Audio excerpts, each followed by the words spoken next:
اگر اندھیرا ہو اور روشنی نہ ہو، نمبر ایک، ہر انسان اندھیرے کو پسند کرتا نہیں، ایسا ہے نا؟ رات اگر لمبی ہو جائے تو جس کو نیند نہیں آتی وہ کتنا پریشان ہوتا ہے، کب روشنی نکلے، تنگ آ گئے، ایسا ہوتا نہیں ہوتا؟ رات کے اندر کمرے گھر میں آدمی بیٹھا ہے، لائٹ چلی گئی، اندھیرا ہو گیا، سب کہتے ہیں لائٹ چھوڑو لائٹ چھوڑو، گویا اندھیرا لوگوں کو پسند نہیں، مت ہے، یہ الگ بات ہے۔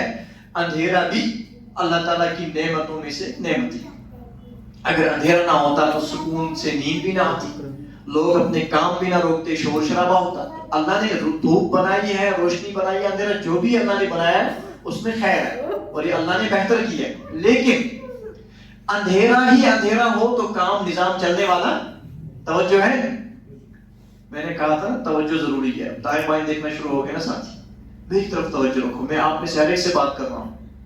تو اندھیرا ہو روشنی نہ ہو، نمبر ایک آدمی کو مشکل ہوتا ہے، نمبر دو اندھیرے میں جو بندہ سفر کرتا ہے بتاؤ اس کو ٹھوکریں لگتی نہیں لگتی ہے نا؟ ٹھوکریں لگتی۔ نمبر تین اندھیرے میں جو کام کیا جائے روشنی نہ ہو، عام طور پہ اس کام میں کچھ نہ کچھ گڑبڑی ہو جاتی ہے، صبح روشنی کو کہتا ہے اوہ یہ تو ایسے ہو گیا۔ اسی طرح اس کا مطلب یہ ہے اندھیرے میں جو کام ہوں گے، اندھیرے میں جو سفر کرے گا اور روشنی جہاں نہیں ہوگی وہاں انسان کے لیے خرابیاں، کمزوریاں، مشکلات ہوں گی۔ اب جس انسان کو ٹھوکروں سے بچنا ہے، جس انسان کو کام شفاف کرنا ہے، جس انسان کو دقتوں سے بچنا ہے، اس کو روشنی چاہیے نہیں چاہیے؟ لیکن یاد رکھو، اور روشنی جو ہے روشنی، اس کے لیے مختلف الفاظ استعمال ہوتے ہیں۔ عربی میں ضوء ان کے معنی بھی روشنی، نور ان کے معنی بھی روشنی، الگ الگ الفاظ ہیں۔ قرآن پاک نے ایک لفظ استعمال کیا ہے، بہت سی آیتوں میں آیا، وہ ہے نور۔ کیا؟ کتنی آیتیں ہیں؟ لِيُخْرِجَكُم مِّنَ الظُّلُمَاتِ إِلَى النُّورِ۔ نور کا لفظ قرآن پاک میں بہت سی جگہ آیا ہے، بلکہ اللہ نے ایک سورت ہی قرآن پاک میں رکھی جس کا نام کیا؟ سورہ نور۔ اب اس نور کو سمجھنا ہے کہ قرآن پاک میں جو نور کا لفظ آیا ہے، یہ نور کیا ہے؟ یہ نور، اگر آپ قرآن پاک کی ان ساری آیتوں کو دیکھیں جن میں نور کی بات ہے، نور کا لفظ، تو پھر یہ نور الگ الگ معنی میں استعمال ہوا ہے۔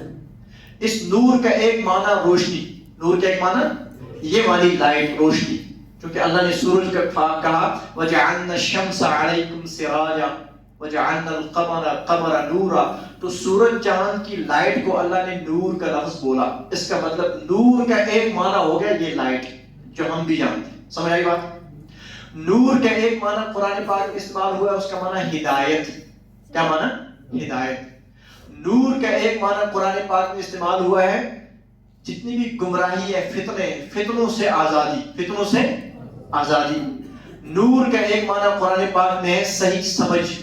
تو نور کے بہت سارے معنی استعمال ہوئے، مگر یاد رکھو اللہ نے پہلا سبق ہمیں آیت میں دیا، بندو سورج کے اندر بھی نور اور روشنی ہے، تم لائٹ جلاؤ تو اس کی بھی ایک نور اور چمک روشنی ہے، آپ دائیں بائیں مختلف بجلی کا انتظام کرو تو ایک نور اور روشنی بنے گی، مگر یاد رکھنا اصلی نور کائنات کا کون ہے؟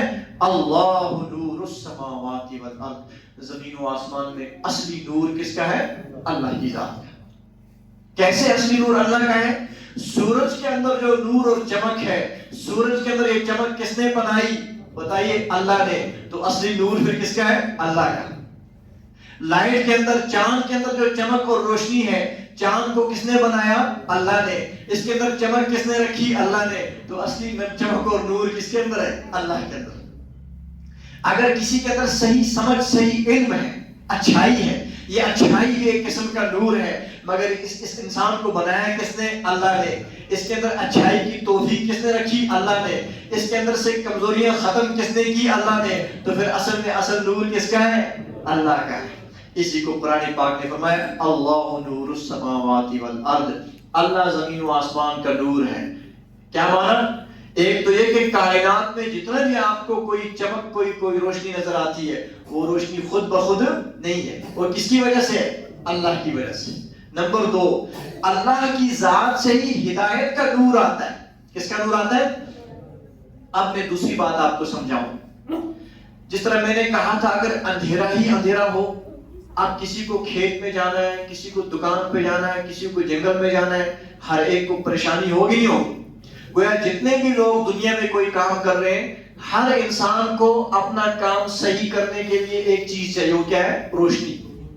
اگر روشنی نہیں ہوگی کسی کا کام سیدھا ہوگا نہیں ہوگا۔ یاد رکھنا اسی طرح جس طرح دنیا کے اندر اندھیرے میں سفر کرنے والے لوگ ہو سکتے ہیں، اسی طرح جو انسان بھی اس کائنات میں پیدا ہوا، جو انسان بھی اس کائنات میں پیدا ہوا، سمجھ لو اس کائنات میں اصل میں اندھیرا ہی اندھیرا تھا۔ اصل میں کیا ہے؟ اندھیرا ہی اندھیرا۔ کیا مطلب؟ بے چینی، پریشانی، سکون بھی نہیں، امن بھی نہیں، عافیت بھی نہیں، سلامتی بھی نہیں، فتنہ ہی فتنہ۔ اصل میں ہر طرف اندھیرا تھا۔ جو اس اندھیرے سے نور اور روشنی کا انتظام ہوا وہ بنا اللہ تعالیٰ نے اپنے دین کے ذریعے، اس کو بنایا۔ کس کے ذریعے؟ سمجھو کائنات میں اصل اندھیرا ہے، اصل کیا ہے؟ اور روشنی کا انتظام اللہ کا دین ہے۔ روشنی کا انتظام اللہ کا کیا ہے؟ اب جو انسان اللہ کے دین میں داخل ہو گیا، بتاؤ اس نے اندھیرے میں وہ سفر کر رہا ہے یا اس کے سفر میں روشنی ہے؟ اس کے سفر میں روشنی ہے۔ اور جس انسان کی زندگی اللہ کے حکموں، اللہ کے دین سے باہر دور ہے، بتاؤ وہ روشنی میں سفر کرتا ہے یا اندھیرے میں کرتا ہے؟ وہ اندھیرے میں کرتا ہے، روشنی میں کرتا ہے؟ پھر دوہراؤں گا بات، کیونکہ بات آپ کو سمجھ میں آ رہی ہے، یہ بڑی بات ہے۔ دنیا میں جتنے بھی لوگ چل رہے ہیں، ہر ایک کا عیال ہے، گھر ہے، بے شمار لوگ کماتے ہیں، خوشیاں، ہر ایک کا نظام چل رہا ہے۔ سارے لوگوں کی میں تقسیم کروں گا قرآن پاک کی اس آیت کی روشنی میں۔ انسانوں کی ہیں دو قسمیں۔ انسانوں کی کتنی قسمیں؟ دو۔ ایک قسم کے وہ لوگ ہیں جو سارا نظام اپنی زندگی کا چلا رہے ہیں، وہ بھی گھر میں بناتے ہیں، وہ بھی ان کے بھی بچے ہیں، وہ بھی کماتے ہیں، وہ بھی اپنا نظام چلا رہے ہیں، مگر ان کے پاس روشنی نہیں ہے۔ ان کے پاس روشنی، وہ اندھیرے میں سارے کام کرتے ہیں۔ اور ایک تعداد دنیا کی وہ ہے لوگوں کی جو سارے کام کرتے ہیں مگر ہر کام میں ان کے ساتھ روشنی ہے۔ ان کے ساتھ کیا ہے؟ بتاؤ جو اندھیرے میں کام کر رہے ہیں ان کی زندگی میں سکون ہوگا؟ ان کے کام بنیں گے یا بگڑیں گے؟ بگڑیں گے۔ ان کے مسئلے حل ہوں گے یا الجھیں گے؟ الجھیں گے۔ ان کے ہر جہاں بھی جائیں گے ان کو عزتیں ملیں گی یا ذلتیں ملیں گی؟ ذلت ملیں گی۔ جب یہ مریں گے تو موت کے بعد ان کی قبر میں روشنی ہوگی یا اندھیرا ہوگا؟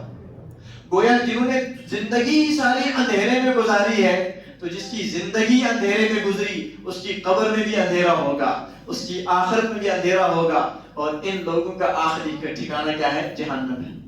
اس کے برعکس جس انسان کی زندگی میں نور آ گیا، زندگی میں نور اور روشنی آ گئی، اس کے گھر میں بھی سکون، نور، اس کے جوانی میں بھی ہر جگہ نور جہاں آیا، اب اس کو سکون بھی ملا، اطمینان بھی ملا، برکت بھی ملی، شفا بھی ملی، اس کا عیال بھی اچھا، اس کا گھر بھی اچھا، اس کی زندگی بھی آسان، اس کی قبر بھی روشن، اس کی آخرت بھی روشن، اور آخری ٹھکانہ اور روشنی والوں کا کیا ہے؟ جنت۔ اتنی بات سمجھ میں آ گئی؟ اب آپ کو سمجھنا ہے کہ یہ روشنی میں سفر کرنے والے کون ہیں اور اندھیرے میں چلنے والے کون ہیں۔ سوال ہے نا؟ تو میں نے پہلے بتا دیا، جس انسان کی زندگی میں اللہ کا حکم ہے، اللہ کا، جو اپنی مرضی نہیں اللہ کے حکم کے مطابق زندگی گزارتا ہے، رسول پاک صلی اللہ علیہ وسلم کے طریقے اور تعلیم کے مطابق زندگی گزارتا ہے، سمجھ لو یہ انسان خدا کے نور میں داخل ہو گیا، یہ اللہ کے نور میں داخل، یہ اللہ کی طرف سے آنے والی روشنی میں چل رہا ہے، لہٰذا اب اس کو اس کے کام بنیں گے، سکون ملے گا، اطمینان ملے گا، دنیا آخرت اس کی اچھی بنے گی۔ اور جس انسان کی زندگی میں اللہ کا حکم نہیں ہے، نبی کا طریقہ نہیں ہے، خدا کے دین کی تعلیم نہیں ہے، بلکہ پھر کیا ہے؟ ہر جگہ اس کی اپنی مرضی ہے۔ کیا ہے اس کی؟ یعنی صبح اٹھنا کب ہے؟ مثال کے طور پر رات کو جتنے سارے لوگ سو گئے، سوتے سبھی نہیں سوتے، سب سوتے ہیں، اب صبح اٹھنے کا وقت ہے، اب سوال ہے کون کب اٹھے گا؟ جب فجر کی اذان ہو گئی، مسجد سے ہو گیا اللہ اکبر، اللہ اکبر، اے لوگو اللہ سب سے بڑا ہے، اللہ سب سے بڑا ہے، حی علی الصلاۃ، آؤ نماز کو، حی علی الفلاح، آؤ کامیابی کی طرف، مسجد کی طرف سے یہ اعلان ہو گیا، ہوتا ہے نا؟ اب دیکھنا ہے جس انسان کے کان میں یہ آواز پڑی یا کان میں آواز نہیں پڑی، اس نے رات کو ہی ارادہ کیا تھا کہ صبح اس آواز سے پہلے یا اس آواز کے فوراً بعد میں اٹھ کر کے خدا کے بلاوے پر اس کے سامنے اپنا سر جھکاؤں گا۔ اب اس نے ہمت کر کے اٹھ کر کے خدا کی آواز سن کر کے اس نے صبح 5 بجے 4 بجے جیسا ٹائم ہوگا اٹھ کر کے اللہ کے سامنے جھکا، تو سمجھ لو اس انسان کی صبح نور میں ہوئی یا اندھیرے میں ہوئی؟ اس کی صبح میں روشنی ہے یا اندھیرا ہے؟ گویا اس کے دن کی شروعات ہو گئی کس سے؟ روشنی سے۔ اس کے برعکس جس انسان کو رات کو بھی خدا کی آواز پر اٹھنے کا کوئی ارادہ نہیں تھا، نہ اس نے گھر میں کسی اٹھنے والے کو بول کے رکھا کہ مجھے جگانا، نہ اس کے دل میں ارادہ تھا، نہ اس نے موبائل کو الارم رکھا، کوئی ارادہ اس کا، اور صبح اگر یہ جاگ بھی گیا اذان کی آواز نے سن بھی لی، مگر اس کا کوئی کہتا ہے ابھی کوئی بات نہیں سوتا رہوں گا، یہاں تک کہ صبح اٹھنے میں 7 8 9 بجے، کوئی 7 بجے اٹھ رہا ہے، کوئی 8 بجے اٹھ رہا ہے، کوئی 9 بجے اٹھ رہا ہے۔ اب بتاؤ اس نے اللہ کا حکم مانا یا اپنے نفس اپنی مرضی کی بات کو مانا؟ کس کا مانا؟ یعنی اپنے دل کا اپنے نفس کا حکم مانا یا اللہ کا حکم مانا؟ اس نے نفس کا حکم مانا۔ اب بتائیے ایک انسان نے صبح اللہ کا پہلا حکم ادا کیا، وہ بتائیے روشنی میں داخل ہو گئے نہیں ہو گئے؟ وہ نور اور روشنی میں داخل ہو گئے۔ ایک انسان 6 7 8 بجے اپنی مرضی سے اٹھا، اٹھنے کے بعد بھی اگر اس نے منہ دھویا بھی تو تھوڑا سا پانی ڈالا، وضو بھی بنایا اور پھر نماز بعد میں قضا بھی نہیں پڑھی، تو اس نے صبح اٹھتے ہی اپنے نفس کی غلامی کی، اللہ کی غلامی نہیں کی۔ نمبر 2، صبح اٹھتے ہی اس نے اپنے آپ کو اندھیرے میں اپنی صبح کی ہے، اس کی صبح روشنی میں نہیں ہوئی۔ آپ کو میں اس کا نقل ثبوت دوں کہ اس سے فرق کیا پڑتا ہے؟ دیکھیے ایک انسان رات کو سویا 10 بجے اور صبح اٹھا فجر کی اذان پر، مثال کے طور پر مان لیتے 5 بجے اٹھا، تو 11 12 1 2 3 4 5 اور 2 کتنے گھنٹے آگے؟ نہیں 7۔ ایک انسان رات کو سویا 9 بجے، کتنے بجے؟ اور صبح کو اٹھا 8 بجے، اب اس نے کتنے گھنٹے نیند کی؟ 9 10 11 12 کتنے آگے؟ 3 اور 8 اور 3 کتنے ہو گئے؟ ایک انسان نے جس نے فجر پڑھی اس کو ملی نیند 7 گھنٹے، مثال کے طور پر۔ جس نے فجر کی نماز نہیں پڑھی اس نے نیند کی اپنی مرضی سے مان لیتے 11 گھنٹے، ٹھیک؟ اب میں آپ سے پوچھتا ہوں، بتاؤ زیادہ آرام 7 گھنٹے والے نے کیا یا زیادہ آرام 11 گھنٹے والے نے کیا؟ کس نے کیا؟ زیادہ نیند کس نے کی؟ 11 گھنٹے والے نے۔ اور کم کس نے کی؟ 7 گھنٹے والے نے، جس نے صبح فجر پڑھی ہے۔ اب آپ سے میرا سوال ہے، عقل سے اگر پوچھیں، سائنس سے اگر پوچھیں، سمجھداروں سے پوچھیں، بتاؤ جو بندہ 7 گھنٹے سوئے وہ صبح تازہ ہونا چاہیے یا جو 11 گھنٹے سوئے وہ صبح تازہ ہونا چاہیے؟ بتائیے، جس نے تھوڑی نیند کی وہ تازہ ہونا چاہیے یا جس نے جم کے نیند کی 11 گھنٹے وہ تازہ ہونا چاہیے؟ کون ہونا چاہیے اگر عقل سے پوچھیں؟ 11 گھنٹے والا نا، ایسا ہے؟ مگر میں آپ کو بتاتا ہوں، جس انسان نے فجر پڑھی نا صبح، پوچھو فجر پڑھنے والوں سے، ایک بھی فجر کی نماز پڑھنے والا ایسا ہے جو کہتا ہے مجھے تکلیف ہے، سکون نہیں، جیسے مجھے کسی نے باندھ کے رکھا ہے؟ ایک بھی ایسا نہیں۔ نیند حالانکہ اس نے تھوڑی کی ہے مگر ہوتا ہے تازہ، فریش، سکون، اطمینان، ہلکا۔ اور جو رات کو سویا اپنی مرضی سے، صبح اٹھا 8 9 بجے اپنی مرضی سے، خدا کے حکم کی اس نے پرواہ کی۔ بہت سے لوگوں کو میں نے بھی سنا ہے، وہ کہتے ہیں مجھے جیسے کسی نے باندھ کے رکھا، کہتے ہیں نا، پہاڑی بھی کہتے ہیں میں کسر بند کر رکھے تھا جی، کشمیر والے بھی کہتے ہیں کشمیری زبان میں بہت سے کہتے نہیں کہتے، مگر یہ سچ کہتے ہیں، یہ جھوٹ نہیں کہتے۔ جو کہتے ہیں نا صبح فجر چھوڑ کے اپنی مرضی سے، ایک ہوتا ہے جس کو غلطی سے فجر چھوٹ جائے، ایسا ہو سکتا ہے۔ ایک انسان روزانہ نماز پڑھتا ہے، رات کو دعا بھی کی، ارادہ بھی تھا اٹھنے کا، پھر اچانک گہری نیند پڑ کے، ایسا کبھی ہو سکتا ہے، ایسا، مگر ہر دن مت ہوگا، ہر دن مومن تھوڑا غفلت کی نیند سوئے گا۔ تو اب جو بندہ جان بوجھ کے مزے سے رات کو سوتا ہے، صبح بھی سوئے رہتا ہے، خدا کے حکم کی پرواہ کرتا، اس کی صبح ہوئی اندھیرے میں۔ مگر آپ کو پتہ ہے یہ جو صبح اٹھ کے رپورٹ خود دیتا نا مجھے کسی نے باندھ کے رکھا ہے، یہ جھوٹ نہیں بولتا، یہ سچ بولتا ہے۔ آپ کہو گے کیوں؟ رسول پاک صلی اللہ علیہ وسلم نے ایک موقع پر ارشاد فرمایا، جب آدمی رات کو سوتا ہے تو شیطان اس کے دل پر 3 گرہیں لگاتا ہے۔ کتنی؟ یعنی 3 گنڈ اس کو دیتا ہے. کون دیتا ہے؟ اب میں آپ سے پوچھتا ہوں، جس انسان کو رات کو گنڈ دے شیطان کا گنڈ اس کے سکون کے لیے ہو گیا یا بربادی کے لیے ہوگا؟ وہ اس کے دل کی راحت کے لیے ہو گیا یا پریشانی کے لیے ہوگا؟ تو جب حدیث میں آ گیا سوتے وقت رات کو شیطان نے بندے کو گنڈ دے دیا ہے، گرہ لگائی ہے، تو یہ ہے نا مصیبت بے چینی کا. اب حدیث میں جب آدمی صبح کرتا ہے، صبح فجر کی اذان ہونے کے بعد جو ہی بندہ نیند سے اٹھتا ہے، اٹھ کر اپنی آنکھیں بند کر کے دعا پڑھتا ہے، الحمدللہ الذی احیانا بعدما اماتنا والیہ النشور. تمام تعریفیں اس اللہ کے لیے جس نے مجھے سونے کے بعد، مارنے کے بعد دوبارہ زندگی دی. ارے نیند موت ہے نا.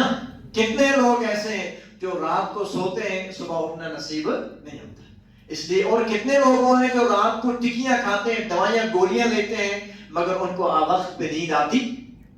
اس لیے نیند وقت پہ آ جائے یہ بھی اللہ کی بہت بڑی نعمت، انعام ہے. اور آدمی کو پھر صبح عافیت سکون سے اٹھنا نصیب ہو جائے یہ بھی اللہ کی کیا ہے؟ بہت بڑی مہربانی.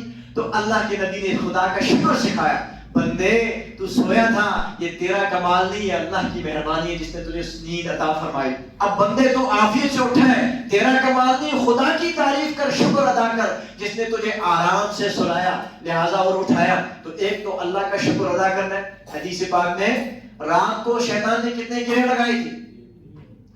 ہر ایک کو لگائی نا. یہ مومن کو بھی لگتی ہے، نمازی کو بھی لگتی ہے، ہر ایک کو. شیطان مت کسی کو چھوڑے گا.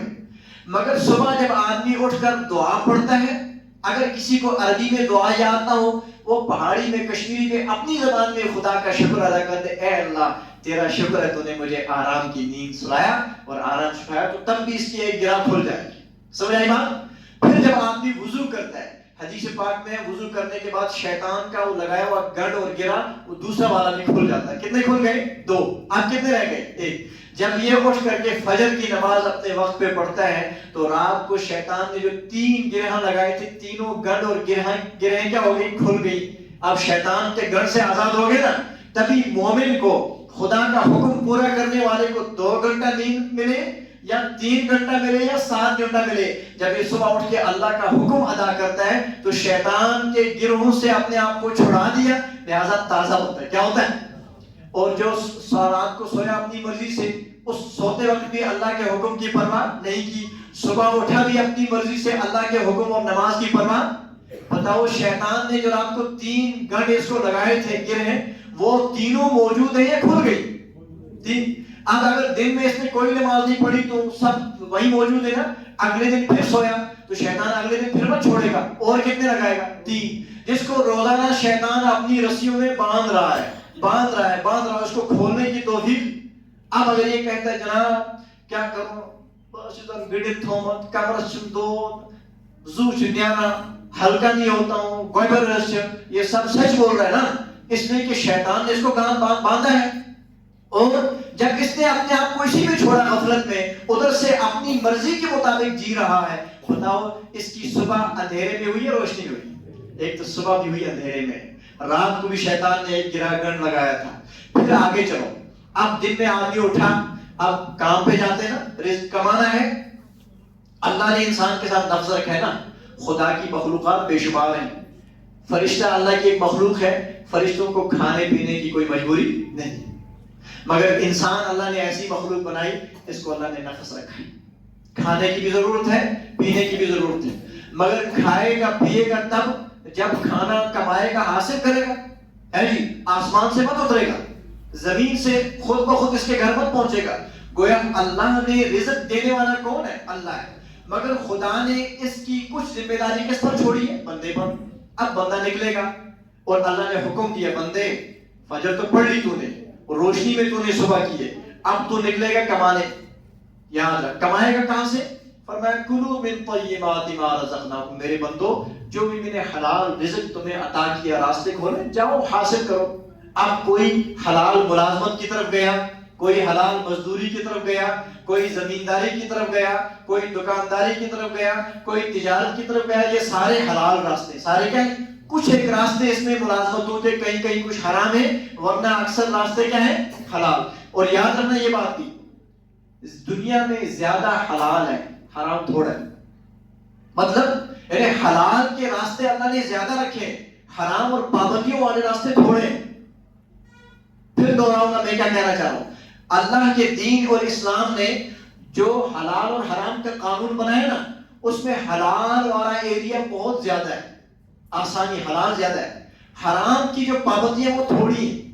اس میں بھی اشارہ دیا رب نے، بندو تمہارا رب کتنا مہربان ہے، حلال والا میدان بہت بڑا اور حرام والا میدان تھوڑا ہے. پھر بھی جو حرام میں جائے گا تو بربادی خود کی ہے نا، وہاں بھی اللہ نے مہربانی کی. خیر، اب جب یہ کمانے گیا، کوئی مزدوری، کوئی تجارت کو کہیں، یاد رکھو اس دوران اب اس کے پاس 2-3 باتیں آئیں. نمبر 1، اس کو اس چیز کا خیال رکھنا ہے کہ میں جو کما رہا ہوں اس میں کسی دوسرے کا حق میرے پاس نہ آئے، ہے نا.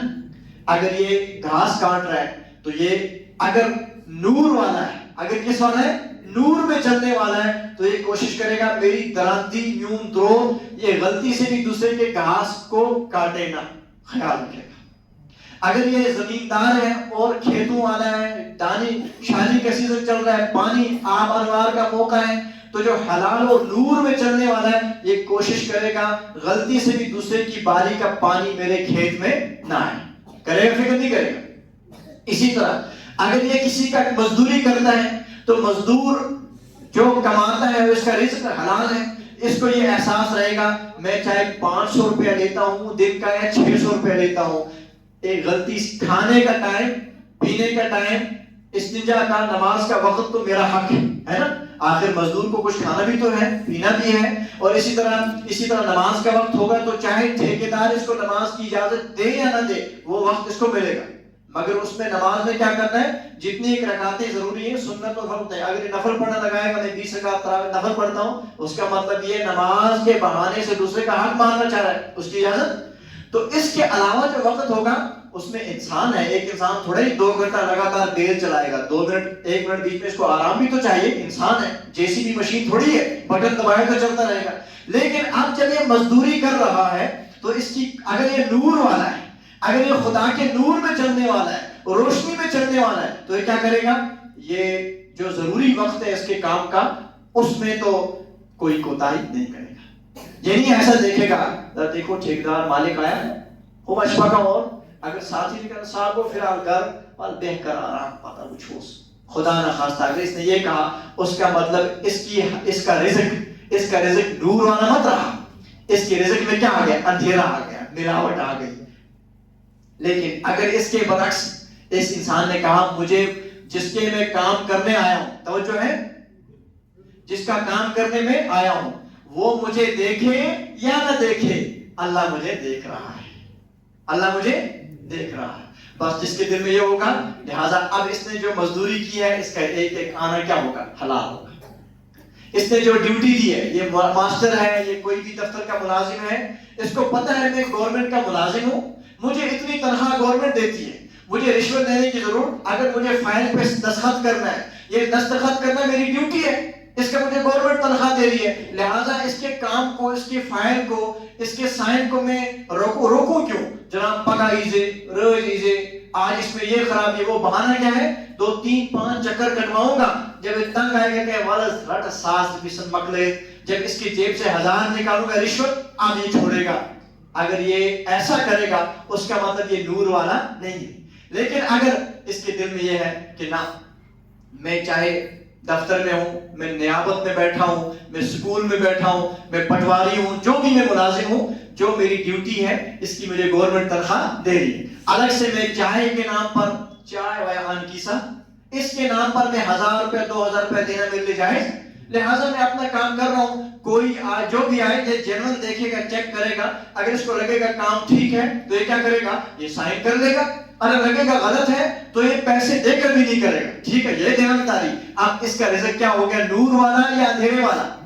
میں مثال دے رہا ہوں. اسی طرح ہو گئی 2 مثالیں. گویا دن میں فجر پڑھنے کے بعد جب آدمی دن میں چلا تو دیکھتے ہیں یہ کمانے میں، اگر اس نے اللہ کے حکم کا خیال رکھا تو صبح فجر بھی اس کی ہوئی تھی نور اور روشنی میں، اور دن میں کمائی اس کی بھی کس میں ہو گئی، نور اور روشنی میں. اور جس نے اس چیز کا خیال نہیں کیا اس کا کس میں ہو گیا، اندھیرے میں. چلو آگے. اب انسان گھر ہوتا ہے نا، گھر میں قریبی لوگ کون ہیں؟ ماں، باپ، بہن، بھائی، بچے، بیوی. زیادہ قریبی رشتہ یہ ہوتا ہے گھر میں. آپ مجھے بتائیں ایک انسان جس کی زندگی میں اللہ کا حکم ہوگا، اللہ کا، اور اس کی زندگی میں نور ہوگا، وہ کہے گا ماں باپ میرے لیے خدا کی رحمت ہے. توجہ ہے؟ وہ کیا کہے گا؟ وہ ماں باپ کو بوجھ مت سمجھے گا، وہ سمجھے گا ماں باپ میرے لیے خدا تعالیٰ کی رحمت کا سایہ ہے. وہ سمجھے گا میرے نبی نے فرمایا صلی اللہ علیہ وسلم ان الجنت تحت اقدام الامہات، ماں کے قدموں کے نیچے میری جنت ہے. اس نے پوری زندگی کتنی قربانیاں دے کر، سختیاں جھیل کر مجھے پالا ہے، لہٰذا ماں کی عزت احترام اس کے دل میں ہوگا. اسی طرح باپ کو وہ ایک بوڑھا آدمی سمجھ کر یہ نہیں کہے گا چھوپ جس نے کہتا کریں کی آپ سے زمان بڑھ جاؤ یا کوئی بھی بات کہ نیر میں، باپ کو ڈانٹے گا نہیں، بلکہ سوچے گا یا اللہ آج میں افسر ہوں، آج میں ڈی سی ہوں، آج میں جس مرتبے پر ہوں، مگر بچپن سے مجھے پالنے والا، میری رہبری کرنے والا، مجھے سنبھالنے میں سب سے بڑا کردار کس نے ادا کیا؟ اس باپ نے. اور یہ کہے گا الاب اوسط ابواب الجنہ، یہ سوچے گا میرے نبی نے فرمایا صلی اللہ علیہ وسلم باپ جنت کے بیچ کا دروازہ ہے. لہذا گویا اب جب گھر میں ہے تو جو نور والا ہوگا اس کو یہ احساس ہوگا ماں باپ کے ساتھ کرنا ہے مجھے اچھا سلوک، ان کی عزت کروں گا، احترام کروں گا، خدمت کروں گا، ان کی بات مانوں گا. ہاں ایک جگہ ماں باپ کی کیا کسی بھی بندے کی بات ماننے کی اجازت، وہ کون سی جگہ ہے؟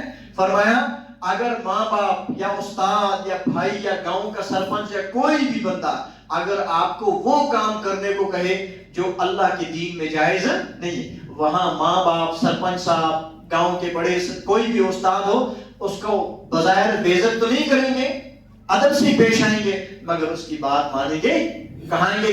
اس لیے کہ اس وقت کہیں گے اس کو جناب تو کہہ رہے یہ کام کر، مگر میرا اللہ اس کی اجازت دیتا. جہاں اللہ اور بندے کا حکم آپس میں ٹکرائے وہاں کس کی بات کو ماننا ہے؟ اللہ کی بات کو.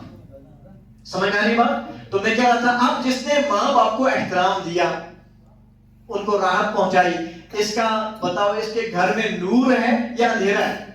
نور آ گیا، اندھیرا بھاگ گیا. آگے چلو، اب کوئی مجمع میں ماں باپ بیٹھے ہوں گے، اسلام مت ادھوری بات کرتا ہے. اگر اسلام صرف ماں باپ کی بات کرے، بچوں کا حق نہ بیان کرے، تو پھر تو سارے کہیں گے جناب یہ دین میں آدھی بات ہے، آدھی نہیں ہے. دین ہر ایک کا خیال رکھتا ہے نا. اسی طرح ماں باپ کی بھی کوئی ذمہ داری ہے. ماں باپ کو فرمایا اکرموا اولادکم، اپنی اولاد کی عزت کرو. کیا کرو؟ اولاد کو کہا ماں باپ کی عزت کرو، احترام دو، خدمت کرو، راحت پہنچاؤ. مگر ماں باپ کو اسلام نے کہا اپنی اولاد کی بھی عزت کرو. یہ اولاد کی نعمت ہے نا. قرآن پاک اٹھاؤ، بہت سے نبیوں نے جب اللہ تعالیٰ سے دعائیں مانگی تو بہت سے نبیوں نے دعا میں اللہ سے اولاد مانگی. اللہ سے کیا مانگی ہے؟ اولاد. اللہ کی بہت بڑی نعمت ہے.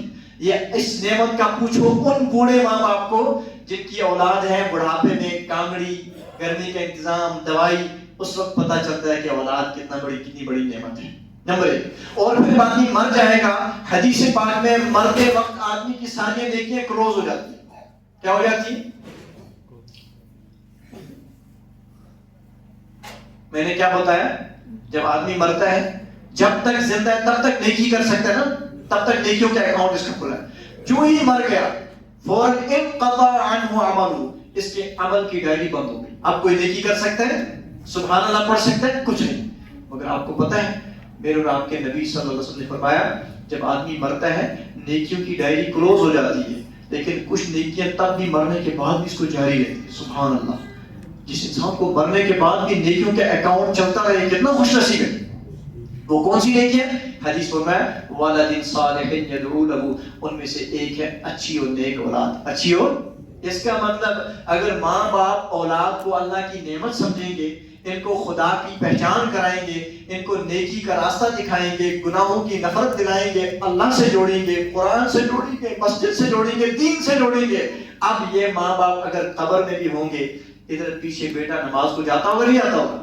قرآن کھولنے والا ہوگا نا، ذکر کرنے والا ہوگا نا، علماء بزرگوں کی قدر کرنے والا ہوگا نا. اس کی زندگی میں نیکیاں صبح شام آتی رہیں گی، اور یہ نیکیاں اس کا اجر اس کو بھی ملے گا، اور ادھر مرے ہوئے ماں باپ کے اکاؤنٹ میں بھی قبر میں جمع. اس کا مطلب بتاؤ اولاد ماں باپ کے لیے کتنا بڑا انعام ہے، نیکی کا بہت بڑا پودا ہے. تو گویا اولاد کی بھی ذمہ داری ہے ماں باپ کے بارے میں اللہ کا حکم پورا کرنے کی، اور والدین کی ذمہ داری ہے اولاد کے بارے میں اللہ کا حکم پورا کرنے کی۔ آپ کو پتہ ہونا چاہیے آج کے ڈیٹ میں جو مصیبتیں عام ہیں، جو پریشانیاں عام ہیں، جس نے بے شمار جوانوں کو، بے شمار گھروں کو تباہ کر دیا، ان میں سے ایک بہت بڑی مصیبت ہے چرس، نشہ، ہے نا؟ اس میں شراب ہے، نشہ عام ہو گیا۔ مگر آپ کو پتہ ہے یہ شراب اور چرس پینے والے جو لوگ ہیں، جو جوان ہیں، ان میں سے بہت ایک تعداد ان کی بھی ہے جو چرس اور شراب پیتے ماں باپ کی وجہ سے۔ ان کی وجہ سے؟ سارے نہیں ماں باپ کی وجہ سے پیتے، بہت سی وجہ ہیں، کچھ پیتے ہیں ماں باپ کی وجہ سے۔ آپ کہو گے وہ کون سے ماں باپ ہیں جو اپنے اولاد کو چرسی بناتے ہیں، شرابی بناتے ہیں؟ میں آپ کو بتاتا ہوں۔ بتاؤ جس باپ نے صبح شام جب بھی آیا بچے کے ہاتھ میں، بچہ جب بھی اس کے پاس آیا یہ بچے کے سامنے سگریٹ پیتا ہے، بیڑی پیتا ہے، نمبر ایک بات ہے، اور پھر بچے کے سامنے گالیاں نکالتا ہے گھر میں، اور صبح شام اس کے ہاتھ میں سگریٹ بیڑی ہے۔ اس نے تھوڑا بہت بچے کو نشے کی طرف لگایا نہیں لگایا؟ اگر کل اس کا بچہ بیڑی سگریٹ پیے گا یا چرس پیے گا تو سب سے پہلے دن اس کو یہ دھواں کس نے دکھایا؟ ماں باپ نے دکھایا نا، گویا باپ نے دکھایا نا، ماں تو ہماری ہم طور پہ حالی کرتی، باپ نے دکھایا، گویا اس کو چرسی بنانے میں پہلی سیڑھی پر کس نے چڑھایا؟ سگریٹ بیڑی پینے والے باپ نے۔ تبھی ہم کہتے ہیں بہتر تو یہ ہے چاہے باپ ہو یا بیٹا ہو وہ سگریٹ بیڑی کو چھوڑ ہی دے۔ اگر کسی سے نہیں چھوٹتی کم از کم اتنا تو خیال کرے کہ اپنے بچے کے سامنے احتیاط کرے، ہے نہیں؟ نمبر 2، میں آپ کو بتاؤں کیسے بہت سے اولاد چرسی بن گئے ماں باپ کی وجہ سے۔ کچھ والدین نے اپنی تربیت نہیں کی، اپنی تربیت، مثال کے طور پر جس گھر میں صبح شام بچہ دیکھ رہے ہیں ماں باپ آپس میں لڑتے ہیں، گالیاں دیتے ہیں، صبح شام لڑائیاں ہوتی ہیں، یہ بچہ جب تک ناسمجھ ہوتا ہے تب تک اس کی طرف دھیان جاتا، جو ہی یہ بچہ سمجھدار ہونا شروع ہو جاتا ہے یہ بچہ پریشان رہتا نہیں رہتا، یہ بچہ ذہنی پریشان۔ سکول میں گیا، اس نے گھر میں دیکھا ہے مار داڑ گالیاں، اس نے ڈسٹرب ہو گیا، سکول بھی پریشان گیا، اب سکول میں بھی دلچسپی نہیں پڑھنے، کیوں؟ اس کو پتہ ہے جب میں گھر آتا ہوں میرے گھر میں طوفان ہے، جب ایک گھر میں ٹینشن اس کی بڑی بڑی بڑی، اب ٹینشن والے کو سکون چاہیے نا، جو ذہنی پریشان اس کو سکون چاہیے۔ سکون تو تھا اللہ کے حکم میں، دین میں، مگر جب گھر میں دینی ماحول ہے ہی نہیں تو اس کو کون کہے گا قرآن کھول؟ اب اس کو مل گیا ایک اور لڑکا جو چرس پیتا تھا، اس نے کہا تجھے کیا بات، تو مجھے مایوس مایوس لگتا ہے۔ پہلے اس نے بات نہیں بتائی، جب 2-3 بار اس نے اس کو پوچھا کہ تو پریشان کیوں ہے، بے چین کیوں ہے، اس نے کہا کہ مجھے ٹینشن ہے۔ کیا کہا؟ کیا کہا اس نے؟ مجھے ٹینشن ہے، سکون نہیں۔ اس نے کہا ٹینشن ہے، ارے ٹینشن کا علاج میرے پاس ہے۔ اس نے کہا کہ ٹینشن کا علاج؟ اس نے کہا آپ کے پاس کیا ہے؟ کہا میرے پاس ایک ایسی چیز ہے تم اگر 2 منٹ وہ لوگے آدھا گھنٹہ تمہیں ٹینشن ختم ہو جائے گی۔ اس نے کہا اب ٹینشن والے کو چاہیے نا سکون، اس نے کہا ذرا وہ چیز مجھے جلدی دے دے، وہ کیا ہے؟ اس نے کہا آ میرے ساتھ، یہاں مگر نہیں دوں گا، لوگوں کے سامنے نہیں دوں گا، یہاں لوگ دیکھیں گے۔ پھر کیا؟ چل اس جنگل میں جاتے ہیں، اس پارک میں جاتے ہیں، اس نالے میں جاتے ہیں، اس پل کے نیچے جاتے ہیں۔ چلا گیا، اب پریشان تھا، سکون چاہیے تھا، اس نے کہا نکال، جو میں کروں گا وہ ماننا ہے، میری بات ماننی ہے۔ اس نے نکالی چرس والی سگریٹ، کہا 2 سوٹے تو بھی لگا۔ اب پہلے اس نے کرنا ہونا جناب میں ایسی بات نہیں کرتا ہوں، مت کبھی ایسے اس نے کیا تھا۔ 2-3 بار اس نے نہیں مانا، جب اس نے کہا نہیں اب تم ایک بار کر کے دیکھ، اس کو شیطان نے فوراً حملہ کیا۔ شیطان دشمن ہے نا، شیطان آدمی کو آہستہ آہستہ بربادی کی طرف لے کے جاتا ہے۔ شیطان نے اس کو دل میں ڈالا، ارے یار تو تھوڑا ہی ڈیلی چرس پیتا ہے، تو روزانہ تھوڑا ہی نشہ کرتا ہے، چلو آج تو پریشان ہے، تیرا دوست ناراض ہو جائے گا، اتنا دور سے اس نے تجھے یہاں پہ لایا، تھوڑا سا ایک بار تو لے لے۔ اس نے کہا چلو بس ایک بار اس نے لیا نا، اب ظاہر سی بات ہے تم آگ میں ایک بار پاؤں ڈالو تو سیک لگے گا نہیں لگے گا؟ ایک انسان سردی میں 5 منٹ بیٹھے تو ٹھٹرے گا نہیں ٹھٹرے گا؟ اسی طرح ایک انسان نے سگریٹ چرس کا بھرا ہوا یا خدا نخواستہ شراب کی ایک ڈھکن اس نے لیا، چاہے غلطی سے لیا چاہے دوست نے زبردستی دلوایا، مگر اس کا اثر ہوگا نہیں ہوگا؟ آدھا 1 گھنٹہ ہو گئے نا چرس کی دنیا میں مست، اس کو تارے نظر آ رہے ہیں، آسمان گھومتا نظر آ رہا ہے، اس کو آدھا 1 گھنٹہ تھوڑا سا سکون سا ملا، حالانکہ اس میں سکون مت ہے، مگر تھوڑی دیر کے لیے دماغ اس کا بے ہوش ہو گیا۔ یہ جو گھر کی ٹینشن تھی آدھا گھنٹہ چلے گی نا، ہو گیا پہلے دن۔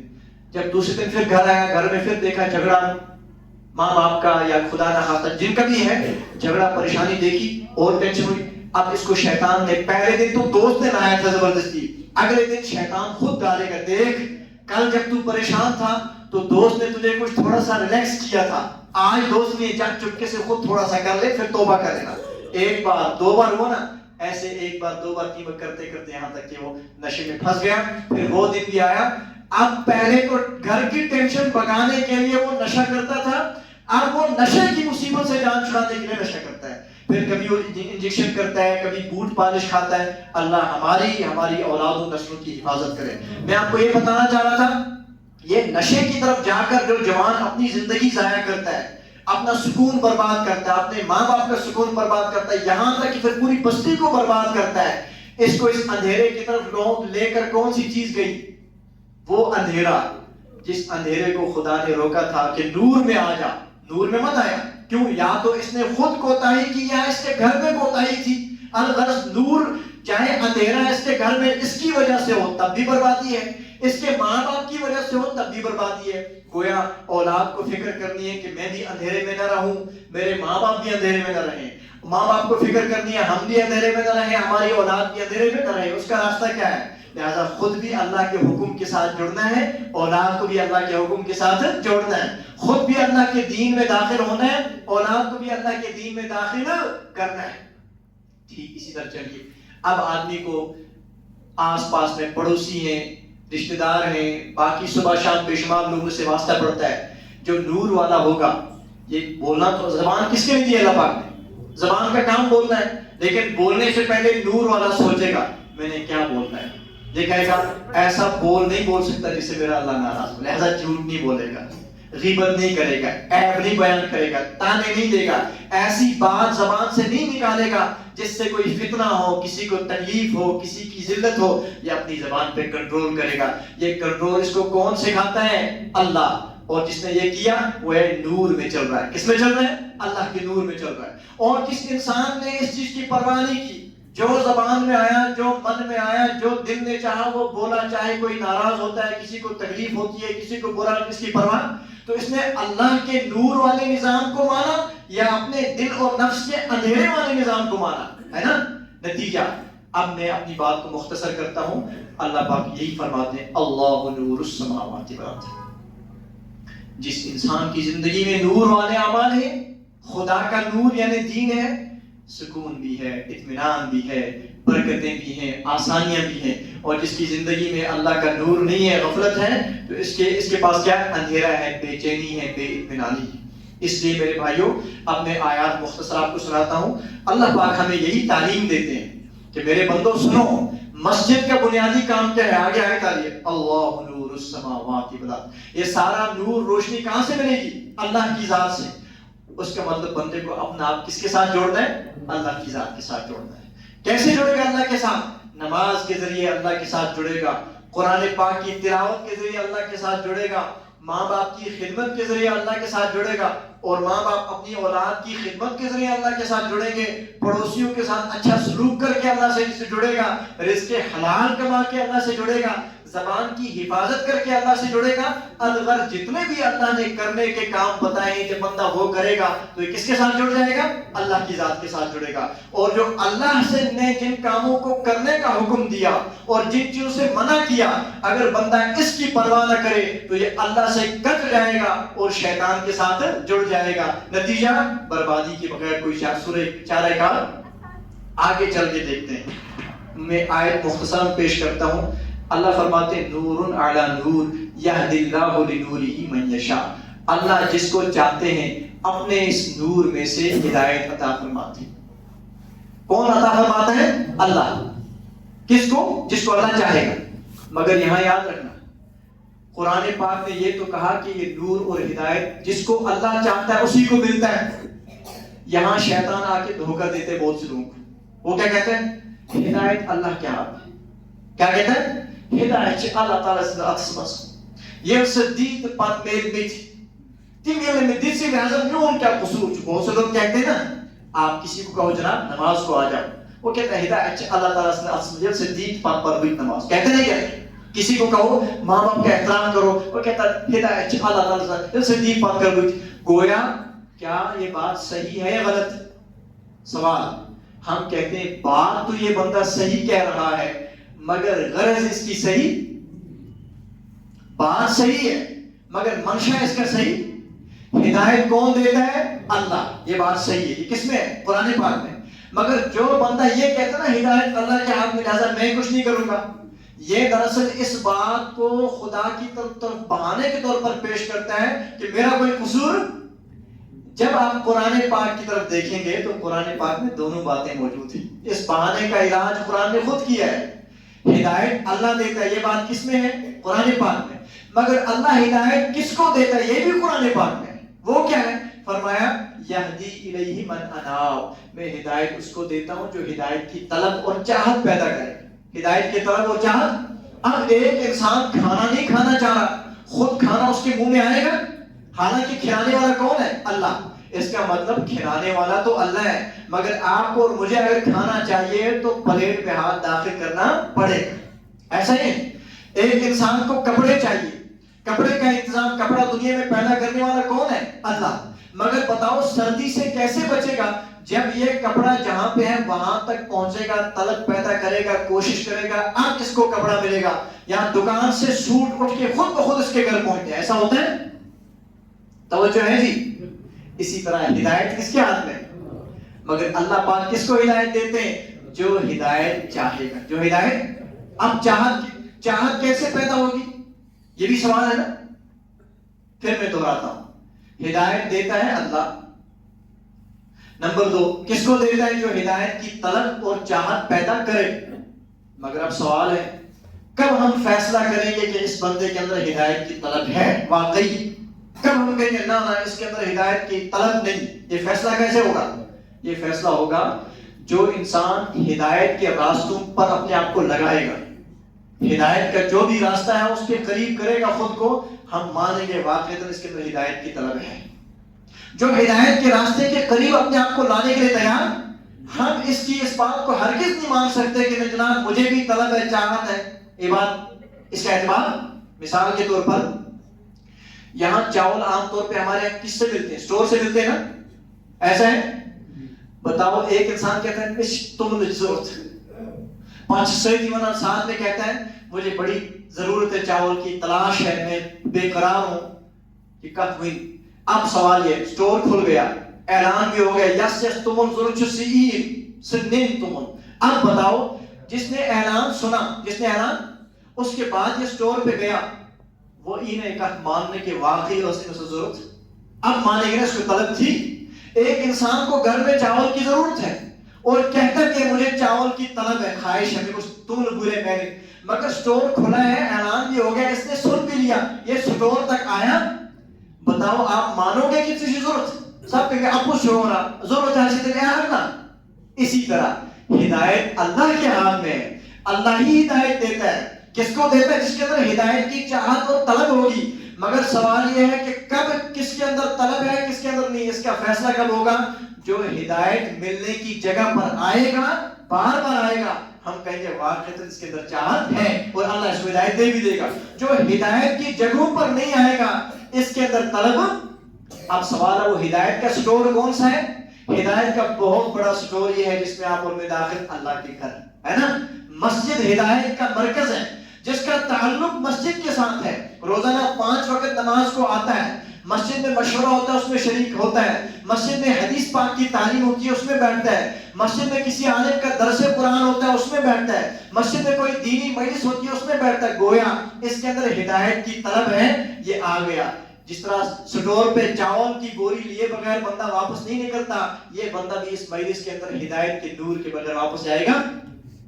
ہدایت کا ایک دوسرا راستہ اللہ کا قرآن ہے. کیا ہے؟ توجہ ہے جی؟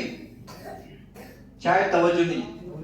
کچھ لوگ ادھر دیکھ رہے ہیں نا، میری طرف جب دیکھیں گے تب میں کہوں گا. ہاں اب میں نے کہا ہدایت کا ایک راستہ کیا ہے؟ مسجد پاک. دوسرا قرآن پاک نے خود کہا ہدی للناس، یہ قرآن جو ہے یہ لوگوں کے لیے ہدایت. لوگوں کے لیے کیا ہے؟ اب بتاؤ قرآن اللہ نے ہدایت کا ذریعہ بنایا. کیسے؟ جو اس کا احترام کرے گا، نمبر 2 جو اس کی تلاوت کرے گا، نمبر 3 جو اس کی آیتوں کو سمجھے گا اللہ مجھے کیا کہتا ہے، نمبر 4 جو قرآن کی بات کو عام کرے گا. اس نے گویا اپنے آپ کو قرآن پاک کے ساتھ جوڑ دیا. جب قرآن کے ساتھ جڑ گیا تو قرآن کو اللہ نے ہدایت کا ذریعہ بنایا ہے. بتاؤ اس کی زندگی میں ہدایت آئے گی نہیں آئے گی؟ رسول پاک صلی اللہ علیہ وسلم کا دور ہے، آپ اللہ کے نبی ہیں، قرآن نازل ہو رہا ہے، یہ ساری رحمت دنیا میں اتر رہی ہے، مگر یاد رکھیں کچھ لوگ وہ تھے، حضرت بلال یہ ایک غلام تھا رضی اللہ، حضرت صہیب دور دور سے کچھ لوگوں کے دلوں میں ہدایت کی طلب تھی، وہ آئے، کچھ غلامی کاٹ کے آئے، کچھ مصیبتیں جھیل کے آئے، پھر قرآن کے قریب آئے، جو قرآن کا پیغام آئے ان کے سامنے آئے، ان کو زندگی میں لایا، ان کی زندگیاں بدل گئی، خدا ان سے راضی ہو گیا، وہ جنت میں پہنچ گئے۔ کب؟ جب ان کا تعلق اللہ سے، نبی کے گھر مسجد، نبی کی مسجد سے اور قرآن سے ہو گیا۔ اور ابو جہل بتاؤ نبی کے پاس میں رہتا تھا نہیں رہتا تھا؟ عتبہ شیبہ نبی کے پڑوسی تھے نا، نبی کو یہ بھی دیکھتے تھے، مسجد کو یہ بھی دیکھتے تھے، قرآن ان کے سامنے بھی آیا، مگر انہوں نے نہ اپنے آپ کو نبی کے ساتھ جوڑا، نہ اپنے آپ کو مسجد کے ساتھ جوڑا، نہ قرآن کے ساتھ جوڑا۔ تو بتائیں ابو جہل ہمیشہ ابو جہل ہی رہا، ابو جہل ہی رہا اور جہنم میں پہنچ گیا۔ حضرت بلال رضی اللہ عنہ جنتی بنا اور آسمانوں میں ان کا تذکرہ ہوا۔ یہ ساری تبدیلی کس بنیاد پر ہوئی؟ ایک کی طلب، ایک کا ارادہ تھا، ایک کا ارادہ نہیں تھا، ایک نے اپنے آپ کو ہدایت کی چیزوں کے ساتھ جوڑا، ایک نے نہیں جوڑا، نتیجہ فیصلہ بھی دونوں کا کیا ہو گیا؟ الگ الگ ہو گیا۔ اس لیے اللہ فرماتے ہیں یہدی اللہ لنورہ من یشاء، اللہ جس کو چاہتے ہیں اپنے نور میں سے ہدایت دیتے ہیں۔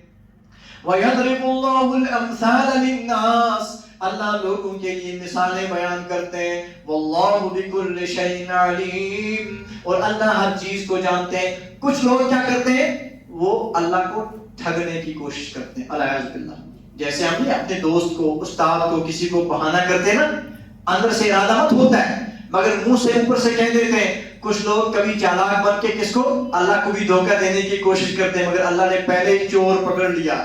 تمہارے دل میں سچی طلب اور ارادہ ہے نہیں، دھوکہ تم بندوں کو دے سکتے ہو۔ واللہ بکل شیء علیم، اللہ تمہارے ارادوں کو بھی جانتا ہے۔ تو زبان سے کچھ کہو گے، دل میں کچھ ہوگا، خدا کو کوئی دھوکہ دے سکتا ہے؟ ایسا نہیں ہو سکتا۔ اب سوال ہے، میں نے مسجد کی بات کی تھی، فی بیوت، یہ جو مسجدیں ہیں، گھر، مسجد کو بھی عربی میں بیت بھی کہتے ہیں۔ گھر کو کیا کہتے ہیں؟ بیت۔ تو گھر کے لحاظ سے ایک آپ کا گھر ہے، ایک میرا گھر ہے، ایک مسجد ہے۔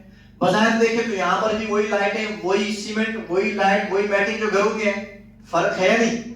اللہ نے فرمایا فی بیوت اذن اللہ ان ترفع، خبردار مسجد میں آنے والے اپنے گھر کو اور خدا کے گھر کو ایک نہ سمجھنا، زمین و آسمان کے فرق ہے۔ اللہ کے نبی نے فرمایا صلی اللہ علیہ وسلم احب البلاد الی اللہ مساجدها، ساری روئے زمین پر جتنی بھی جگہیں ہیں اللہ کو سب سے زیادہ پیاری جگہ کون ہے؟ وہ جہاں پہ مسجد ہے۔ اور ابغض البلاد الی اللہ اسواقها، ساری زمین میں سب سے زیادہ ناپسند اللہ کو کون سی جگہ؟ بازار۔ مگر میرا آپ سے ایک سوال ہے، بازار کی جو زمین ہے وہ زمین بھی کس کی ہے؟ اللہ کی۔ مسجد کے نیچے جو زمین ہے یہ زمین بھی کس کی ہے؟ اللہ کی۔ تو کیا اللہ تعالیٰ کی ذات کو بلا وجہ کسی ایک اپنی بنائی ہوئی ایک زمین سے محبت ہوگی، ایک نفرت ہوگی؟ یہ مت سمجھ میں آنے والی بات۔ یہ تو زمین کے ایک حصے کے ساتھ انسان ہے، ایک کے ساتھ بظاہر ناانصافی لگتی ہے، اصل بات اور ہے۔ یہ جو حدیث میں آیا کہ اللہ کو مسجد زیادہ پسند ہے اور یہ فرمایا بازار ناپسند، دکانوں کی وجہ سے بازار ناپسند نہیں، دکان تو ایک نعمت ہے اللہ کی، وہاں جو سودا ہے اس کی وجہ سے تھوڑا ہی بازار ناپسند ہے، سودا ایک نعمت ہے اللہ کی، پھر کس وجہ سے بازار ناپسند ہے؟ اس لیے کہ بازار میں اکثر اللہ کو لوگ بھول جاتے ہیں، ہے نا؟ نمازی بندہ بھی بازار میں جاتا ہے، کچھ ایک لوگ بازار میں آس پاس کسی مسجد میں جاتے ہیں، ورنہ نمازیوں کی بھی بازار میں کیا ہو جاتی ہے؟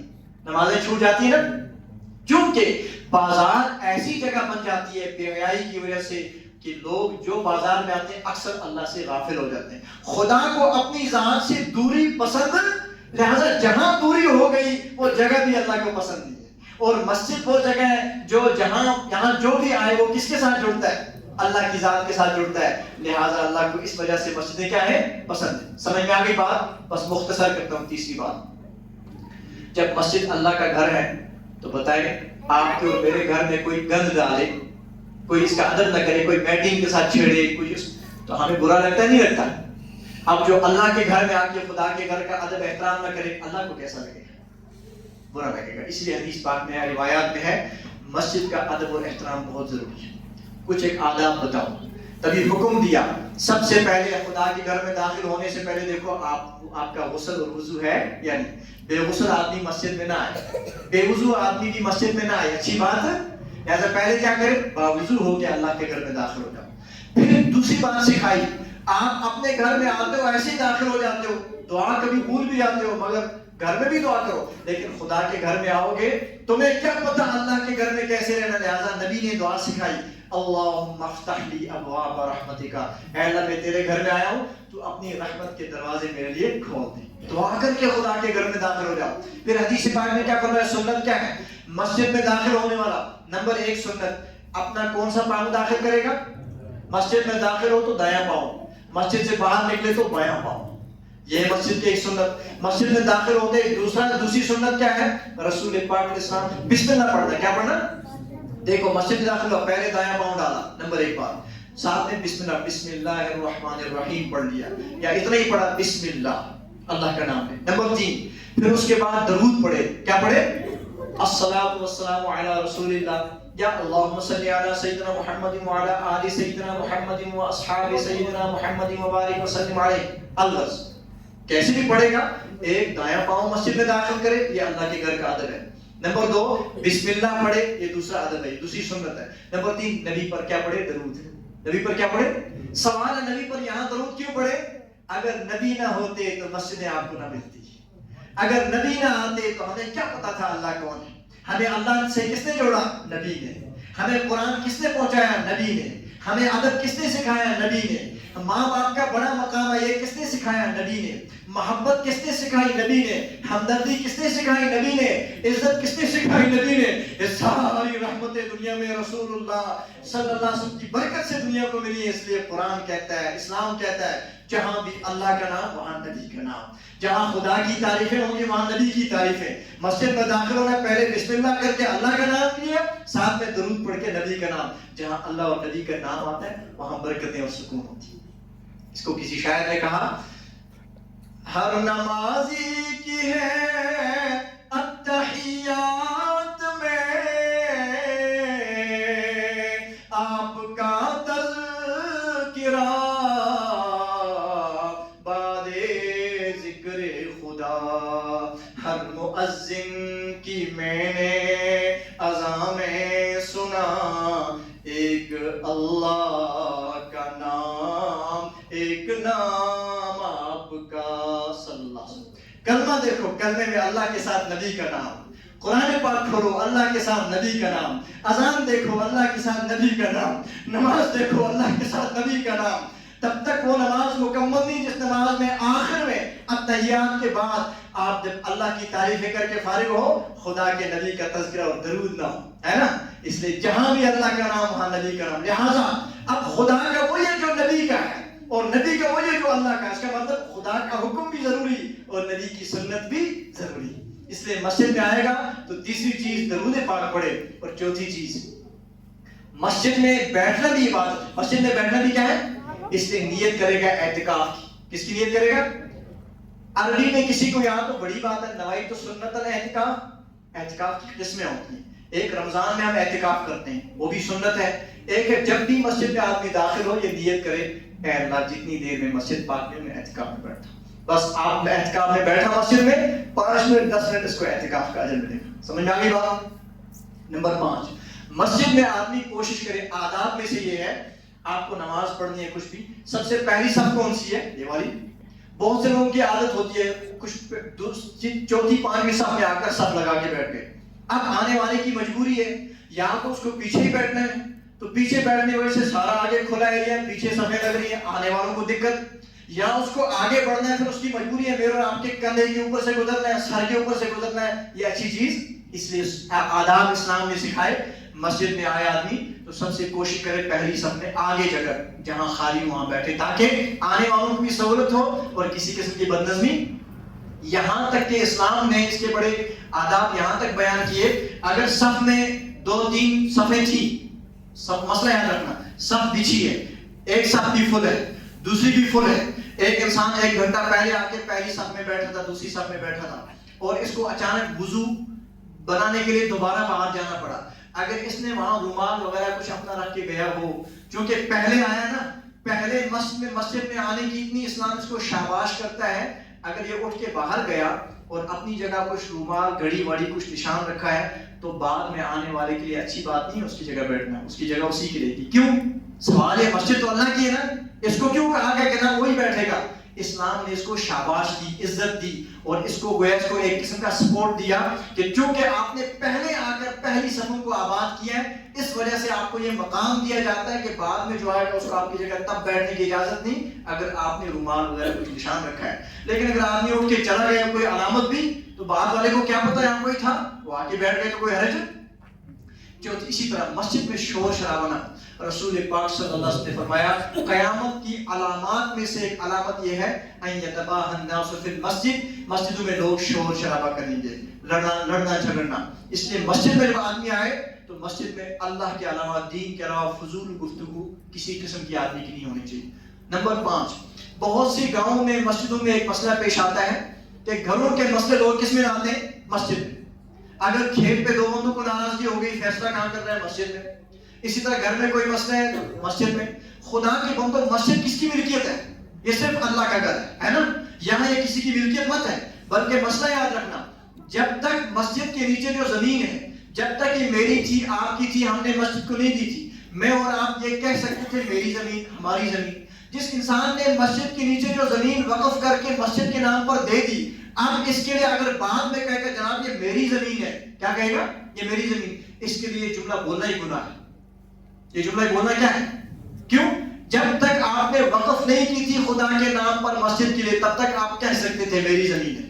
جب آپ نے اس زمین کو مسجد کے لیے چھوڑا اور وقف کر دی، اب آپ اس کو میری کہو گے تو یہ ایک قسم کا اس کے پیچھے چھپی ہوئی ایک چیز، وہ کیا ہے؟ آپ گویا اپنی زمین کہہ کر چودراہٹ چلانا چاہتے ہیں. اس کی اسلام اجازت دیتا. اب آپ کسی کو کہو گے آگے بیٹھ، کسی کو کہو پیچھے چل، روک کرو گے. کیوں؟ ہم نے زمین چھوڑی ہے نا، تم نے خدا پر کوئی احسان نہیں کیا، اللہ کا تم پر احسان ہے جس نے آپ کو توفیق دی ہے.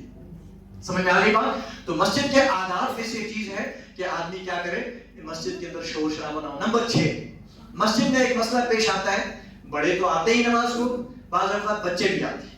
بچوں کے بارے میں ایک اہم مسئلہ پیش آتا ہے کہ ان بچوں کو کیا کیا جائے، ان کو آنے دیا جائے یا نہ آنے دیا جائے. یہاں پر کچھ لوگ کہتے ہیں ہمدردی کے اظہار کرتے ہیں، نہ جی بچوں کو آنے دو. کچھ کہتے ہیں نہیں جی بچے شور کرتے ہیں. اب اسلام کا حکم کیا ہے؟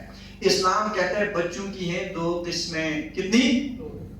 ایک وہ بچے ہیں جو بالکل ناسمجھ ہیں، جن کو نماز، مسجد، وضو، پاکی ناپاکی کا بالکل بھی سمجھ. اب ایسا بچہ جب مسجد میں آئے گا، وہ چاہے میرا امام صاحب کا بچہ کیوں نہ ہو، تو بچہ ہوتا ہے، وہ پیشاب بھی کر سکتا ہے، شور بھی کرے گا، مسجد ناپاک بھی ہوگی. ایسے بچوں کے بارے میں اللہ کے نبی نے فرمایا صلی اللہ علیہ وسلم جنبوا مساجدکم صبیانکم ومجانینکم، جو تم میں سے بالکل نافہم بچے ہیں اور جو ناسمجھ یعنی پاگل لوگ ہیں، ان کو مسجد سے پاک رکھو، مسجد سے دور رکھو. کیوں؟ یہ آئیں گے تو مسجد کا خیال رہے گا. ایسے بچوں کو مسجد میں نہیں لانا چاہیے. نمبر 2، وہ بچے جو سمجھدار ہیں، وضو، پاکی ناپاکی، مسجد اس کا سمجھ ان کو ہے، ادب ہے، اس کو سمجھتے ہیں. ایسے بچوں کو نہ صرف یہ کہ مسجد میں آنے دینا چاہیے، بلکہ یہ آئیں تو ان کو شاباش کرو، بلکہ ہو سکے تو مٹھائی بھی کھلاؤ تاکہ ان کا مسجد کے ساتھ آنے جانے کا ذوق شوق کیا رہے، بڑھتا رہے، شوق بڑھے. کل کو یہی بچے کل کے نمازی، یہی بچے کل کے قرآن پڑھنے والے. اگر ایسے بچوں کو ہم نے ڈانٹ ڈپٹ شروع کر دی، ہٹو شور کر دیا، ڈانٹا، نفرت دلائی، جب ان کو خدا کے گھر سے ہی ہم نے بھگایا، پھر بڑے ہو کر آپ کو مسجد میں نہیں ملیں گے. سمجھ میں آ گئی بات؟ 7ویں بات یہ ہے، مسجد میں نمازوں کا ایک وقت طے ہوتا ہے نا، ظہر کا یہ وقت ہے، عصر کا یہ وقت ہے، فلاں فلاں وقت ہے.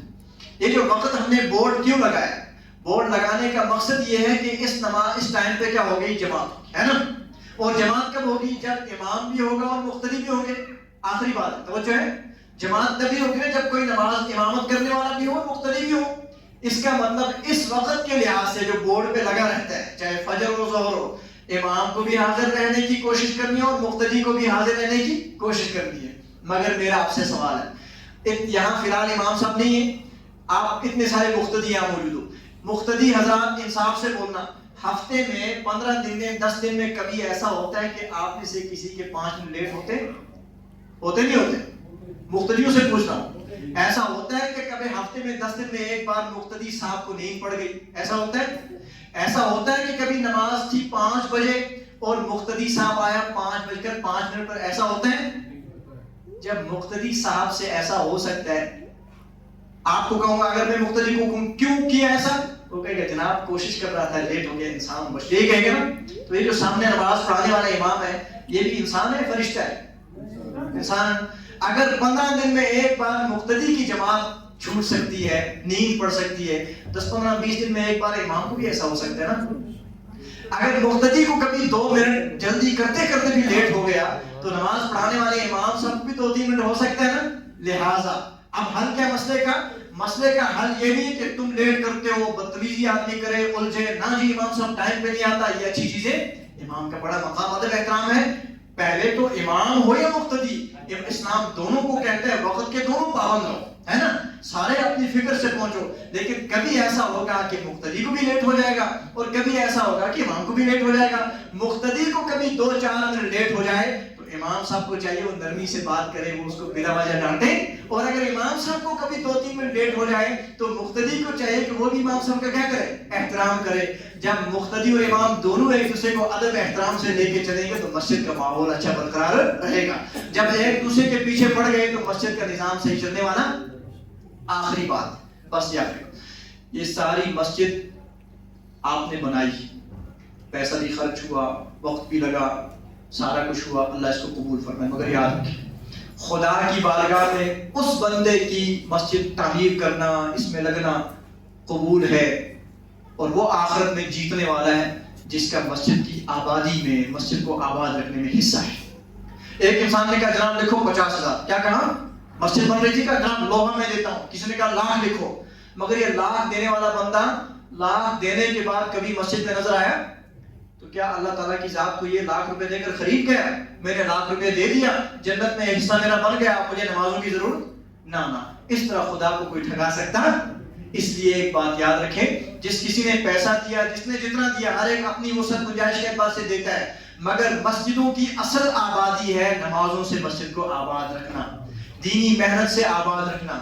اس لیے آخری بات میں بتا رہا ہوں بطور خاص، ایک تو آپ سب جوان بزرگ چھوٹے بڑے سب کوشش کریں جس طرح آج آپ مسجد میں آئے ہیں 5 وقت مسجد اسی طرح آباد رہے، وقت پہ اذان ہو، وقت پہ نماز ہو، نمبر 1 بات۔ دوسری بات، مسجد میں نماز پڑھ کے آدمی چلا گیا، یہ تو نماز میں 5-10 منٹ لگتے ہیں، مگر باہر کھیت پہ دکان پہ کتنا وقت ہمارا لگتا ہے۔ یہاں ہم خدا کے فرما بردار رہے، باہر اپنا ایمان بچانے کے لیے ضروری ہے کہ مسجد میں کوئی ایمان پر محنت ہو۔ وہ محنت کیا ہے؟ یہاں باقاعدہ ہر وہ امام صاحب کو پتہ ہے، ان کو نظام بنایا ہوگا، روزانہ ہر کم از کم دن میں 1 نماز پر تعلیم ہونی چاہیے، حدیث پاک 1 پڑھی جائے تاکہ آدمی کے سامنے اللہ کے نبی کی بات آتی رہے، دل چارج رہے۔ اور اسی طرح اور اس کے علاوہ بیچ میں مجلس سے ہوں تو میں نے آپ کو بتایا بھی تھا، میں یہ اعلان بھی کر کے جاتا ہوں، انشاءاللہ ہم نے ارادہ رکھا تھا آپ کی اس مسجد پاک میں ہفتے میں 1 دن درس قرآن ہوگا۔ اس کے لیے کیا کرنا ہے؟ مغرب سے عشاء، ویسے بھی ہمارا سردیوں کا جو سیزن ہے 3-4 مہینے فی الحال بیکار ہی ہے، سارے کاموں سے اکثر لوگ فارغ ہیں۔ دوسری بات یہ ہے کہ مغرب سے عشاء آلریڈی ہم سارے گھر میں واپس آ چکے ہوتے ہیں۔ یاد رکھیے مسجد کا بنیادی مقصد ہمارا دین، ہماری تربیت، ہمارا علم، ہمارا عقیدہ مضبوط ہو، اللہ سے تعلق۔ یہ تب تک نہیں ہوگا جب تک ہم قرآن پاک سے نہیں جڑیں گے، اور قرآن واحد وہ کتاب ہے، وہ طاقت ہے جو انسان کے بگڑے ہوئے دل کو بناتی ہے۔ اس لیے میں نے یہ ارادہ کیا بھی تھا، یہاں کے ساتھیوں کو معلوم بھی تھا، انشاءاللہ یہاں پر آپ کی تعلیم بھی ہوگی، ہفتے میں اگر گشت ہوتا ہے وہ بھی چلتا رہے گا، وہ بھی ہماری ایک محنت ہے، اس کا مقصد بھی اللہ سے جوڑنا ہے۔ اس کے علاوہ مزید ایک کام یہاں پہ انشاءاللہ ہوگا، ہفتے میں 1 دن مغرب سے عشاء تک درس قرآن ہوگا، بس اس میں آپ سب حضرات تشریف لائیں گے گاؤں والے، قرآن پاک کی 6، 7، 8 آیتیں ہم سیکھیں گے، اور کچھ تھوڑا بہت گفتگو ہوگی، مسائل بھی آئیں گے، تاکہ ہمارا رشتہ اللہ کے ساتھ، اللہ کے نبی کے ساتھ، اللہ کے قرآن کے ساتھ، مسجد کے ساتھ مضبوط رہے، کل قیامت میں ہم نبی علیہ السلام کی جماعت کے ساتھ کھڑے ہو سکیں۔ اللہ پاک عمل کی توفیق عطا فرمائے۔ اب وہ کون سا دن ہوگا اس کا اعلان ہم مشورے سے طے کریں گے، وہ پھر امام صاحب یہاں پہ فرما دیں گے۔ خدا تعالیٰ آپ سب کے آنے کو بے حد قبول فرمائے اور ہمیں نور والا بنائے، گمراہی سے ہماری حفاظت فرمائے۔ وآخر دعوانا ان الحمدللہ رب العالمین۔ مختصر سی دعا کریں، الحمدللہ رب العالمین، والصلاة والسلام على سید الانبیاء والمرسلین وعلى آلہ واصحابہ اجمعین۔ اے اللہ رب کریم، یا اللہ تیرا بے حد فضل احسان ہے، تیرا شکر ہے تو نے اس مسجد کو تعمیر کرنے کی توفیق عطا فرمائی۔ اے اللہ اس مسجد کی تعمیر میں جس انسان نے جس اعتبار سے بھی حصہ لیا ہے، کسی نے پیسہ دیا، کسی نے وقت دیا، کوئی دعا ہی کر سکا، اے اللہ سب کو اپنی رحمت سے نواز دے اللہ۔ یا اللہ اس پوری بستی پر آمین کرنے والوں پر مجمع پر رحم فرما۔ اے اللہ ہم گناہگار ہیں، اپنے فضل سے ہمارے گناہوں کو معاف فرما۔ اے اللہ ہم کمزور ہیں، ہماری مدد فرما۔ اے اللہ ہدایت عطا فرما۔ اے اللہ ہم توبہ کرتے ہیں، ہماری توبہ قبول فرما۔ اے اللہ نیک اعمال کی توفیق عطا فرما۔ اللہ گناہوں سے حفاظت فرما۔ اے اللہ بیماریوں سے حفاظت فرما۔ اے اللہ پریشانیوں سے حفاظت فرما۔ یا اللہ دنیا والے اگر کوئی مکان بناتے ہیں پھر اپنے مہمانوں کو مٹھائیاں بانٹتے ہیں، ہم بھی اصل میں آج آپ کے گھر میں آپ کی مٹھائیاں کھانے آئے ہیں۔ اللہ اپنے فضل سے ہم سب حاضرین پر رحم فرما۔ تیرے گھر کی خوشی میں شریک ہوئے، ہم سب تیرے محتاج ہیں، اللہ ہمارے گناہوں کو معاف فرما دے۔ اللہ ہدایت عطا فرما، اللہ اپنے نیک بندوں میں شامل فرما، اللہ اخلاص عطا فرما، اللہ اپنی بارگاہ میں قبولیت نصیب فرما۔ اے اللہ بیماریوں سے نجات عطا فرما۔ آمین کرنے والوں میں جو بیمار ہیں، ان کے گھروں میں جو بیمار ہیں، شفا عطا فرما۔ اے اللہ جو پریشان ہیں ان کی پریشانیاں دور فرما۔ اے اللہ جو قرض میں ڈوبے ہیں نجات عطا فرما۔ جو جس قسم کی الجھنوں میں ہیں، اے اللہ بے شک تو ہی مالک ہے، تیرا ہی نظام ہے، تو ہی چلانے والا ہے، تو ہی بنانے والا ہے، تو ہی حفاظت کرنے والا ہے، تو ہی عطا کرنے والا ہے۔ اللہ اپنے فضل سے ہماری حفاظت فرما، سکون والی زندگی عطا فرما، نیکی والی زندگی عطا فرما، دین کو سمجھنے کی توفیق عطا فرما، فتنوں اور بیماریوں سے محفوظ فرما، اس مسجد کو آباد فرما، آمین کرنے والوں پر رحم فرما۔ جو یا اللہ جو یہاں پر مہمان آئے جنہوں نے بیان کیا، گفتگو کی، سب پر اپنا رحم فرما۔ جو بزرگ تشریف لائے ہیں ان کی حاضری کو بھی قبول فرما۔ اے اللہ ہم سب کی اس دعا کو قبول فرما، اپنی رضا عطا فرما، ایمان والی زندگی اور ایمان پر ہمیں موت نصیب فرما۔ اللهم ربنا تقبل منا انك انت السميع العليم وتب علينا انك انت التواب الرحيم، وصلى الله تعالى على خير خلقه محمد وعلى اله وصحبه اجمعين.